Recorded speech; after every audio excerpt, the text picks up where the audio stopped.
Lorenzo, as always, good to see you. And Hello, Paul. thank you for making a bit of time to come and have a chat. You're doing some really interesting stuff, so I'm really grateful that you're making a bit of time to come and have a chat with us. So, for the people that might be listening, I mean, let's start off with your ambition. Now, I know, unlike most of the people that come on the podcast, you're a turnaround CEO. So Yeah. you have a particular, I mean, the CEO's job is pretty challenging anyway, but you've got a particularly challenging one because you've picked up a business that's had quite a few problems. So Yeah. just start by telling us about that. How are you going to turn the business round? What made you decide to pick a business that needed to be fixed? I mean, just give us your thoughts on that. No, it's a great question. By the way, good to see you again, Paul. So nice to be here chatting with you again today. So I think when I look at my career, especially for last 20 plus years, I think I fell into the turnaround play quite a long time ago. And maybe it was just my attitude towards things. And when I was a young sales guy, I always considered myself to be the managing director of me, Right, and the right. customers that I looked after. So I always wanted to give the customer the best experience and support them well, and but also ensuring that I was delivering on behalf of the organisation I was working for as well. So making sure I had a leveled view from the customer side, but from the business side as well. That then led on to me then, if there was a problem account or a problem customer that needed a bit of turning around, they would hand it over to me and say, "Hey, Lorenzo, do you think you could improve this, turn this around, convince the customer not to leave, do a renewal, extend, whatever?" And I started doing that. I actually quite enjoyed it. Yeah. I enjoyed the challenge, and then what then became the process of actually Yeah. taking the customer on a There's a lot journey. of satisfaction to be had from fixing things, isn't there? A lot of satisfaction, which is Yeah. great because I have zero DIY skills, so I can't fix anything at home, Right. right? Not even put a picture up when it falls off the wall, but at least I know I can fix customers and give them a good experience and Yeah. move on to the next challenge. So that though, then that moved on from customers to then fixing teams to then fixing departments and then eventually fixing companies, and now where I am today, taking on probably the most interesting but the most fulfilling challenge I've had in my career to date. And what really interested me in this challenge was that the business I took on, I remember when I was a young sales guy, this business, which was then called Vanco, if you were bidding against them to win a customer, you had to be on your A game because Right. this business was the original disruptor. They Right. came 30 years ago with very innovative ways of how they could play in the same field as large global telecoms players, the big names that we Right. all recognize, Yeah. and beat them at their own game and do it very successfully. They lost their way a bit. They were acquired a few years ago. The acquisition didn't really go to plan. And the owners lost the ambition for the business and pretty much just let it run itself. Which then meant the opportunity came to me about 4 years ago when I was contacted by a great guy who I've had the pleasure of working with called Carl Grivner, who, again, himself is a bit of a turnaround specialist. He has a very long Right. history of turning companies, fixing them, and then moving on. Contacted me and said, I've got this managed services business. Have a look at it. Tell me what you think. And that's what I did. And we talked about it for a while. And then he asked me, am I interested in coming on board and doing the turnaround of the business, which meant really taking the business out of chapter 11 was the first thing that I had to Right. do. And Okay. then, looking at 8 years of lack of investment, lack of direction, lack of strategy. And what it really meant was there was a business that I came into that I respected hugely because Yeah. of their legacy. And I wanted to get it back there. And I knew that opportunities like this don't Don't come come up along often. very often, do they? So let me ask you Exactly. then. So I mean, you decided to take on what is quite a significant challenge. I mean, you're fairly well into it now.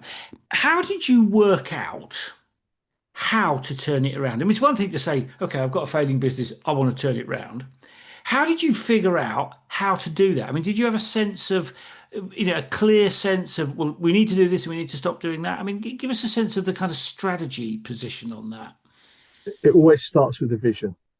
Right. You've got to, a vision, outcome, whatever you want to call it, it's got to start with that. And I could see a clearer vision for this business and the opportunity to even leapfrog the market and put us Right. back Right. at the beginning.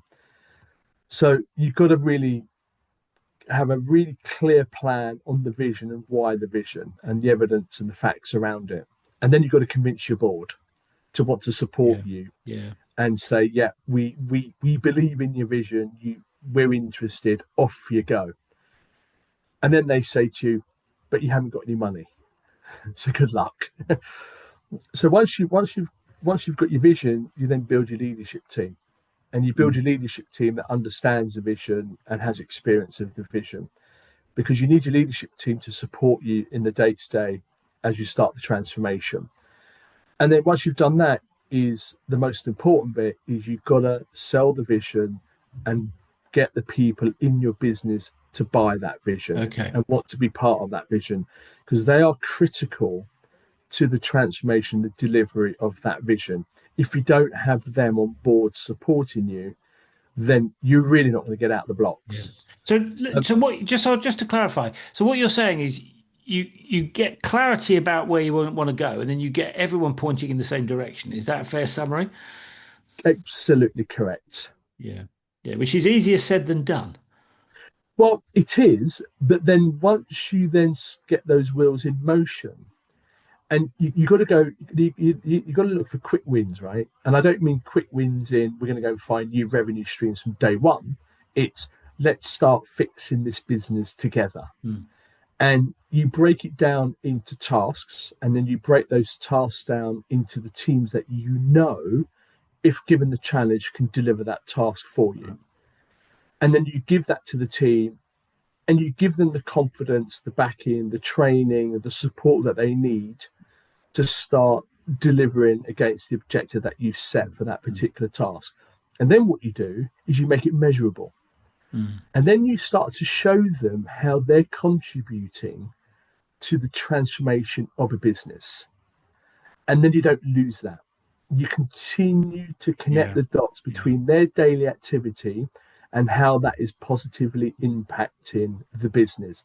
And 3 years on, you know, they do say, right, by the way, Paul, when you start a transformation, when you start an evolution of a business, it never ends. No, I'm It sure. starts as a baby, right? It starts as a baby and it grows to a toddler, and we're probably in the adolescent stage. We're just coming to the adolescent Right. stage So now. they're answering you back, are they? But yeah, they're starting to, but that's exactly the point, Paul, because now that they're 3 years into the journey, 3.5 years into the Mm. journey themselves, you've given them autonomy because they've built Mm. new skills. They've got a newfound confidence, and they're generally Mm. interested in the business. Yeah. So when you set a new task or a new set of objectives to go forward, they ask the why question. And you want that because you then want to go away and think about it. And then you know that they're thinking about it. And they're actually bringing ideas to the Yeah. table, Yeah. solutions Which is to the what you table. want, isn't it?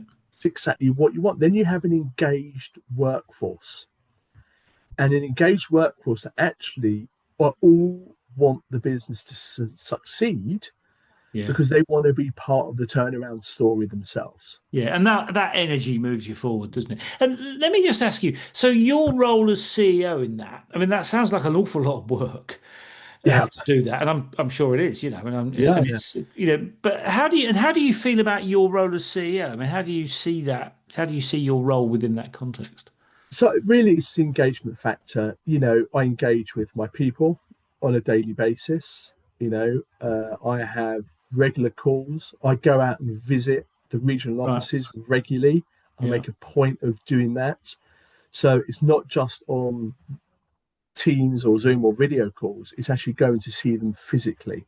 Yeah. So that's one thing, because I want to, that's really the only way I can get a true feel of how people are feeling and Yeah. if they're getting the real support. You know, I love, when I was younger, I used to love watching Undercover Boss, Oh, right. Yeah. Yeah. right? When you're sat in the office, in head office, you think everything's going well because you're looking Yeah. at Yeah. results and outcomes. You think, oh, everything's good. That's not enough. Yeah. The real factor is going out there and sitting and talking to the people, but more importantly, listening to them. Yeah. So I do that regularly. It means I travel a lot, but I don't mind the traveling because I know the trip is worthwhile for both me and for the people that I'm seeing. But also it allows me to meet customers regularly Yeah. and get a factor and a feel from them about how we're doing, how we're performing. You know, I don't just rely on NPS scores to give me that feel good factor. I want to speak to the customers and really hear from them.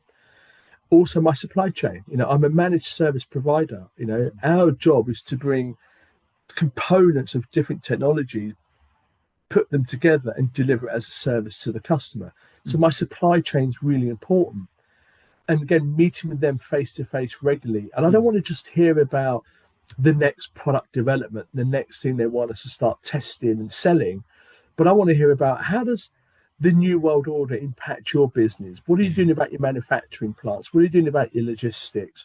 What do I need to plan and prepare Yeah. for? And I How are guess, we going to overcome tariff challenges that are yeah. coming our way? Yeah. And I guess with AI, changing how a lot of things work, not necessarily for you, although it will be changing things for you, but changing things for your customers. I mean, it's really important to keep track of that, isn't it? It is. And actually, again, as part of the turnaround of the business, you know, we've made a big investment in our tools. So I've done a complete transformation of our entire IT stack. This is good in two factors, right, Paul? First factor is I'm updating my own IT and I now have technology and tools that are very relevant today and will Yeah. be for the next 10 years, right?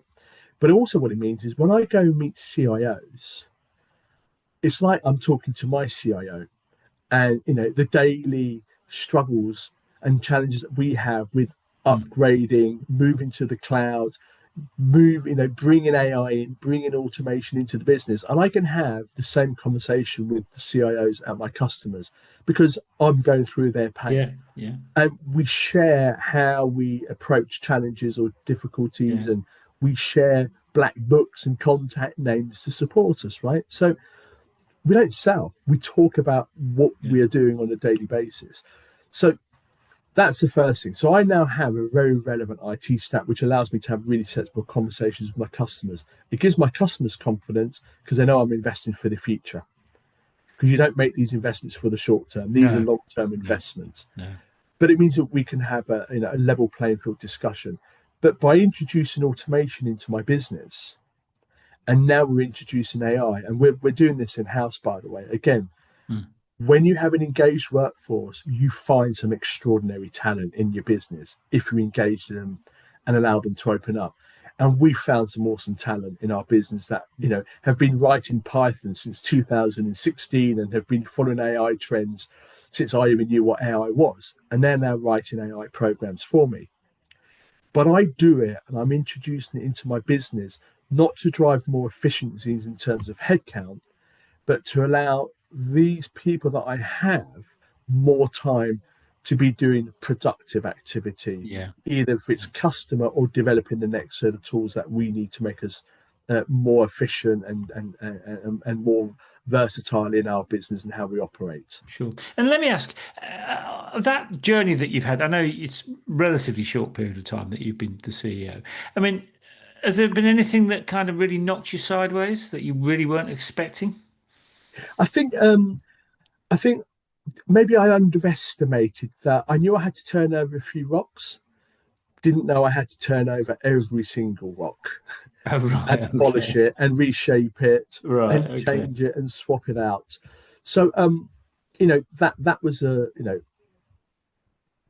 made the challenge bigger but more exciting because it meant I could get Yeah. more people engaged across the business, right?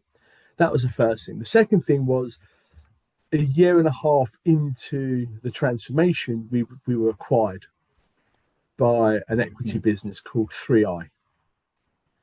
And that brought uncertainty. But looking back on it now, it's actually brought more stability to the Mm. business because they really support us and they love what we're doing, and how we've done and how we've gone about it. So, so those are two, maybe one unexpected and one underestimated Yeah. in this 3.5 year journey I've had at this And have you business. had any sort of crises that could have derailed the whole thing? Or anything like that happen? Well, right at the very beginning, Paul, the remit was wind the business down or rebuild it. Right. The easy option would just have been to have wind the business down. So that would have been a crisis if I made that decision, Mm. given where we are today and what we're doing and who we're serving and what the market is saying about us. But more importantly, how the people, and I've got people here that have been in the business 20 years, Yeah. and they've said they've never been so invigorated and feel so inclusive as part of a business. They feel like it's their business. So we averted a crisis, I think, is the answer to your question, Right. Paul, Yeah. by not And winding it down. and and who are the people that have really helped you on that journey? I mean, you talked about having some, being acquired and the impact that that had. I mean, have there been other people, big customers perhaps, who have really helped you on that journey? I mean, Yeah, I mean, look, who have been the people that helped? yeah, I mean, look, we've got some great customers and they've been very loyal. I mean, the average tenure of a customer in this business is 15 years. One of those customers, and this is what we did. One of the first things we did was, let's go and talk to every customer. Let's tell them what we're doing. Let's tell them why we're doing it. And actually, let's put them on current century contracts because the contracts that are on are so out of date, they're worthless. So, and that helped us engage the loyalty of the customer and the customers that wanted to join and the journey with us, which thank God was the majority. So that was the first thing. A key individual that supported me greatly on this business is Carl Grivner, who contacted me originally to have what we could do with this business because I said he was one of the first guys to buy into the vision and then just gave me complete autonomy to just get on with and run it. And he's always been incredibly supportive. And now we're peers. Again, because the business has developed, there were two halves to our business. There was an Right. infrastructure subsea cable business, and there was a managed services business. We've now separated the two businesses, and we run independently with our own P&Ls and so on. We still come together on the shared services. We share HR and legal and Yeah. Yeah. finance resources, but that's really the only time we come together. So Carl and I are now peers, which is great. He couldn't be more pleased for me, and I always thank him for, you know, allowing me the opportunity to do this. But we still speak regularly, and he's still a big supporter of the business as well. But with that said, you know, there's been additional investment come into the business in terms of strong supporters. So uh, we appointed a new chairman to my business Right. at the beginning of the year, a guy called Gareth Williams, comes with decades of experience, a big turnaround guy himself.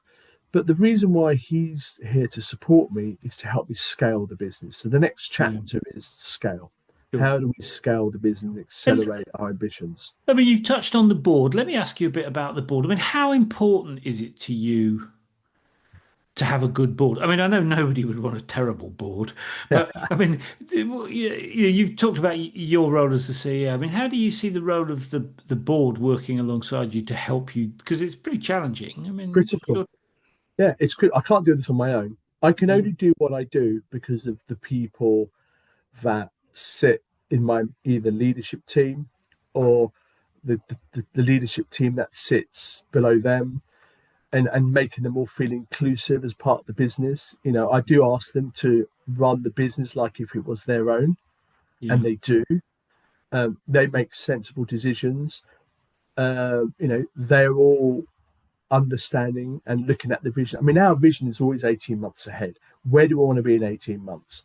When we get to 12 months, then that moves forward another 6 months. And it's yeah, not just product, it's markets, it's customers, it's yeah, story, it's, yeah. you know, It's a never-ending journey, isn't it? it's never ending, but we're constantly challenging ourselves, and we always start with what's the problem we're trying to fix, Yeah, and we ask that question of ourselves all the time. And if we don't know the answer, we go and ask our customers, go, what do you think is the problem we're going to need to fix? They all say money. Well, they will say money aside, right? Yeah, Because yeah, everyone has a problem with that. But what's the problem we need to fix? And in fact, I spoke with one customer recently, and I said, what's the one thing you don't want me to change? right, And the answer he gave me, I actually was felt complimentary of the team. He said to me, he goes, you guys are the home serve of global networking. right. That's a nice. Yeah, that's And powerful. I thought that was a Yeah, great yeah, compliment yeah, because if you think about yeah, what we do, we're the plumbing, right? When it all works and you can connect your device to an application yeah. and do whatever Nobody you want, notices, do they? They just want it nobody to notices work. it's plumbing, Yeah, right? But when it breaks, they want to pick up the phone and they want to speak to a human.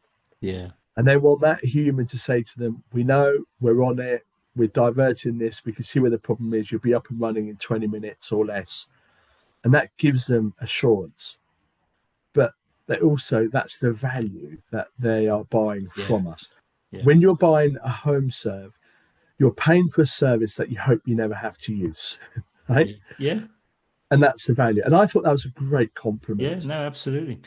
So Let me just ask you about the team. I mean, it's challenging for the CEO. I mean, how do you keep your team motivated in those environments? Because it's pretty tough on them as well. I mean, it's very easy to say, they don't want to hear from you. They only you only talk to them when there's problems, if you know what I mean. But that's also really tough on the team, isn't it? Because they've got to sort those things out pretty yeah. quickly. I mean, how do you keep the team motivated? So so first of all, the team that are with me have been with me since day one, Right, which is great news. The team's only got stronger since day one. We've been able to open up new roles. So new roles that are coming is a CTO. I now have a CTO. So Tom joined me 2 months ago yesterday. right, But I've known Tom for years. So he and I have worked together in the past, and I know the qualities that he brings. So it was all about, it was never a question of not bringing Tom on, it was a question of when, yeah, so that we can get him into the business and set him free to go and do his magic, which he's doing now. And I've also created a new role where we're going to develop further our channel capabilities. So I'm bringing a channel specialist to come and lead and drive that section for us. And, and the team gel.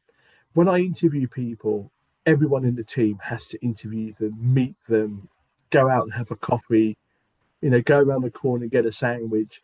Just meet them. Do you think, what question is, okay, we tick all the boxes on ability and capability based on their experience, but will they gel with the team? Do they understand the vision? And do we think they'll be able to persuade the business to mm, continue driving? And that's what we look for, that we all gel as a team. mm, And that's important because we have debates and we yeah, and we're not always on the same page. So we compromise. But we yeah, compromise as a team. The other thing I'm very mindful of is I don't make a decision without the team being aware of it and they understand the decision and they buy into the mm, decision. So we make decisions collectively. So when we do something and it ripples through the business, anyone in my management team who then speak to their management team, who then speak to their teams, mm. know exactly why decisions being made and Yeah, who and made that's that decision yeah, and the and that's benefit. really important, isn't it, for people to feel engaged and involved? Yeah, so the one word answer is inclusivity. It's making sure everyone feels that we're all equal. And when I was restructuring the business, I was very conscious to flatten the business as much as possible. There are no more from the four layers in the entire business. Mm, It's very, very, very flat. mm. That means I'm very connected to the business, as are all my team, very connected with the customers, as are all my team, very connected with our supply chain, as are all my team. Yeah, yeah, You know, very important, isn't it? And I mean, I just want to touch on the kind of the fact that you're working in lots of different, you're global, lots of different yeah, jurisdictions. I mean, has the business evolved over the last few years as you've sort of reshaped it?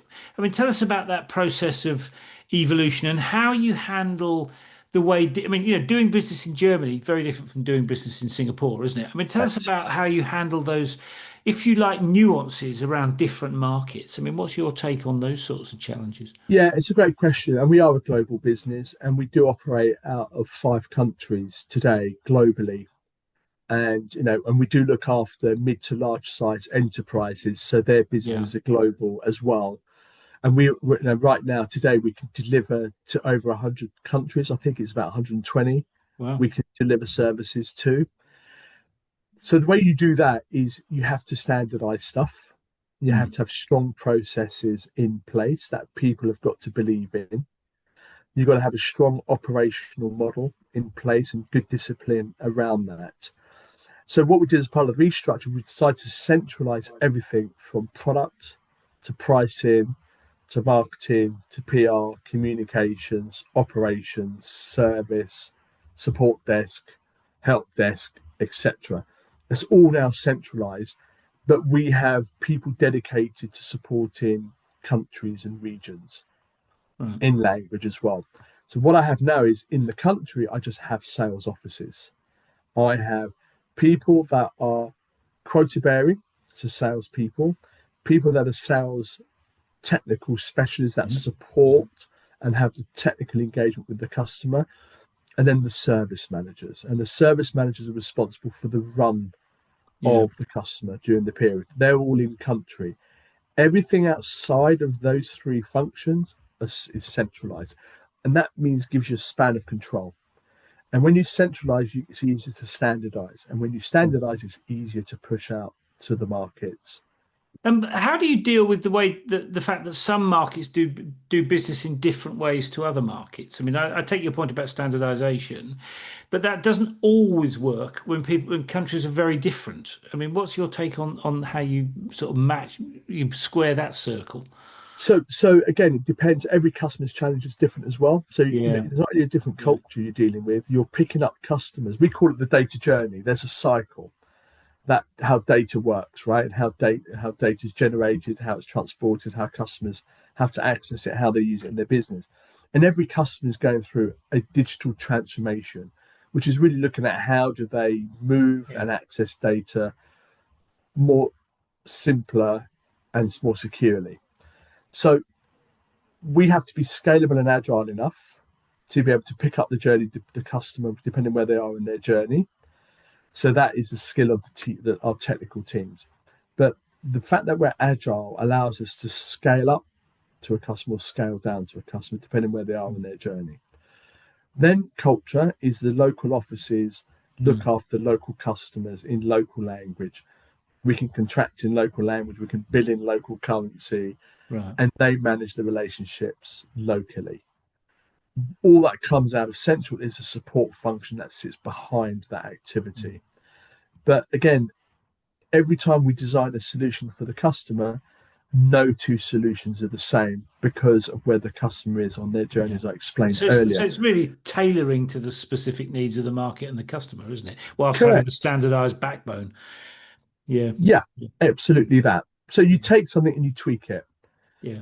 People will buy a car, it's a red car, but the engine may be different. It might have heated front seats, it might not. It Yeah. might have electric windows, it may not. But it's still a red car on the outside. But the components inside are slightly tweaked. Yeah. And I mean, when you look back on the last few years, what would you say your proudest achievement? What are the things that you've achieved that you're proudest of over the last few years? I Oh, mean, it sounds like you've had a lot on your plate. Right? What are you proudest of?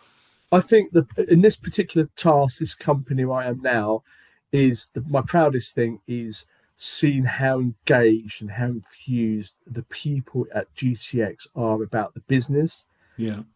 our future, and our customers. They are Yeah. genuinely, you see the brightness in their eyes, you see the smiles on their faces. I went to meet the India team end of April. We do a town hall every year. It's like a wedding. 200 people turn up. Right. We have breakfast to start with. We do a bit of an update. This is brilliant stuff that we've done. These are the things we need to do next. Mm. Then we have a big banquet lunch, and everyone's taking photos together, and Yeah. we have a little bit of music in the background, and we spend the whole day together. But everyone is engaged. You don't see someone sat in the corner on their phone because they're not engaged. So that's the proudest thing. But also just to ensure that we're not missing anything. We now run employee surveys every year, Right. which we get over 90% participation. I think it was 93 this year percent, which is anonymous, Mm. to allow them to really tell us about how they feel about the business, how they feel about the investment that we put in them, how they feel about the direction of the company, the leadership, Mm. and do they, even though we haven't even a question in there because we use Gallup, so it's a standard set of Yeah, questions. yeah, So yeah, use Gallup. Do you have a best friend network? yeah, You know, and so we use that as well. But then what's important is if there's any detractors, if there's anything that looks a bit, why is this team unhappy or why is that individual unhappy? Let's make sure we address it. But not for that individual or for that team, for the business. yeah. Everyone has to benefit for the changes that we make. Sure. And let me ask you about the flip side. I mean, is there anything that's happened that you really regret and you think, oh God, I wish that hadn't happened? Or, I mean, what about the flip side? I wish I never sold my Nvidia shares so early. There's a few people that might say that. Yeah, there's a few people that would say that. Um, I think I, no, there isn't, because when I started this journey and the vision, we had some tough times ahead of us. Mm. So I was prepared for a bit of a rough ride, and it didn't really come. Right. I'm not saying we sailed through plain waters. We had to tack a few times. Yeah. You So it's know, kind of plan for the worst, but hope for the best. Pretty much, yeah. And Mm. we knew it was going to be tough, but we had to make some tough decisions, right? Yeah. I did downsize the business quite a lot as well to enable us to go forward and remain agile. And what did you learn from that experience of having to right size it or downsize it? I mean, what did you learn from that experience? Anything in It's particular? look, when you're doing any transformation, you've got to go through a process, and you've got to make the decisions that's right for 200 people that are in the business. And if that means shutting down an office or relocating a team because you're centralizing, you're making a decision for 200 people and the customers that you serve. So you have to remain focused on the why, but Mm. also equally important, making sure that the people understand the why as well. Sure. So the communication becomes key, and the regular communication becomes really key. You cannot over communicate when you're taking a business through a journey like this and you're relying on your people to push it through the hurdles. Yeah. Yeah. And in terms of, I mean, again, when you're looking back, I mean, is there anything you wish you'd known that you know now that you wish you'd known at the beginning? Yeah, I wish I counted all the rocks second time because I missed half of them. Right. So yeah, again, right, but again, it's about, I didn't realize I was going to do a complete, and I didn't prepare for or budget for doing a complete IT transformation. I Yeah. thought we could just swap a couple of things out. It then transpires actually, you know, when you look at a house, you think, well, we'll fix that window, we'll plaster that, we'll get the rock finish there. Actually, it'd be cheaper just to knock it down and start Start again. again. Yeah. Yeah. That's what we did with Yeah. our IT, our back office systems. We said, rip it all out, start again. It was so old, so out of date. We Yeah. were locked out of systems. And that was, again, a pretty tough challenge because I have to go to the board and say, right, Yeah. Yeah. here And are they the weren't choices. expecting it either, presumably, were They they? weren't expecting it, but they were great. They were very supportive. Do you know why? Because they bought into the vision and they wanted to see the vision come to life. Yeah. Yeah. And they're still very supportive today. Yeah. Couple of last questions before we wind up. I mean, what advice would you offer to somebody else about to start out on a turnaround like that? Any Be particular prepared. thoughts? Well, you I can't. The think, thing is, that's very easy to say. You yeah, can't actually be prepared for everything, though, can you? That's the thing. I think be prepared to change. Be prepared to Yeah. change your mind. Yeah. You know, so remain agile. Don't stick your heels in. Listen to the people around you. Trust the people around you. Give them a chance as well. You never know what you may discover Yeah. as well. It's a journey, right? And part of the journey is we're all going to learn something along the way, but have a process, but be prepared to sometimes you might have to take a different route to get to the end of your Yeah. journey. Yeah. Yeah. And I think that, I mean, my take on it is that that's what makes business so interesting, is because it's a bit of a Yeah. never-ending journey, really. That's my take. Well, one last thing. I mean, tell me about the exciting things that you're working on now. I mean, we've talked a lot about the kind of transformation Yeah. journey and Yeah. what have you. I mean, tell me about where you're going. I mean, I know you're working on some really exciting stuff. I mean, just give us a flavour of some of the exciting things that you've got on the horizon. Yeah, great, thanks. So I think right at the beginning of our chat, Paul, I said what interested me about this business that they were the original disruptor to come to the Yeah, market to yeah, disrupt the yeah. telecoms market. So the vision was, how do we make it disruptive again? And what's the technology that Right. we can use to make it disruptive? So again, we in a whiteboard, myself and Jonathan, my CPO, my head of products and marketing, whiteboard, we go, what's the problem we're trying to fix? What does the world look like now we're post COVID? And what are the challenges? So we addressed all of that, right? So the things was, number one, data. Data is becoming incredibly valuable and Yeah, we're producing yeah, more yeah. and more of it. And people aren't robbing banks anymore. They're robbing companies Of data. and under ransom attacks because they want to access their data. And the cost is huge, not just financially, but to the brand, the trust, and everything else. Yeah, yeah, But more and more data is being produced, and it's coming from places of risk because now people are working from home, from cafes, from yeah. I'm in a someone's office today that I'm borrowing because I've been running around London all day, right? But I'm secure. So the question was, how do we secure an application to a device? And that device could be anything, right? Your mobile phone, your laptop, an IoT thing on a robot somewhere securely. And how do you then allow the data to transport seamlessly between public and private networks and have visibility of it in real time if Mm. something goes wrong?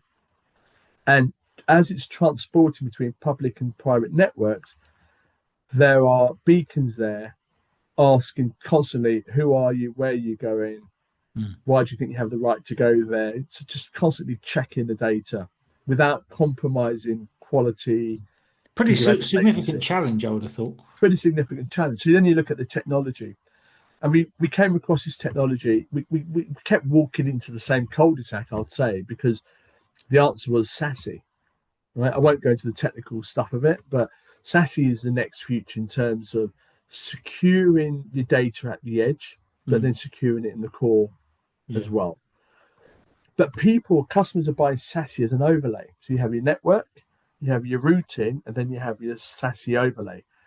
So you're having three layers, which Mm. is complex. Each Yeah. layer is a layer of Yeah. vulnerability. It's another cost. It's another contract to manage. It's another tool that you have to monitor. So we thought, what if could we drop SASE and take it into the network layer and integrate SASE into the Right. network? So we flatten it.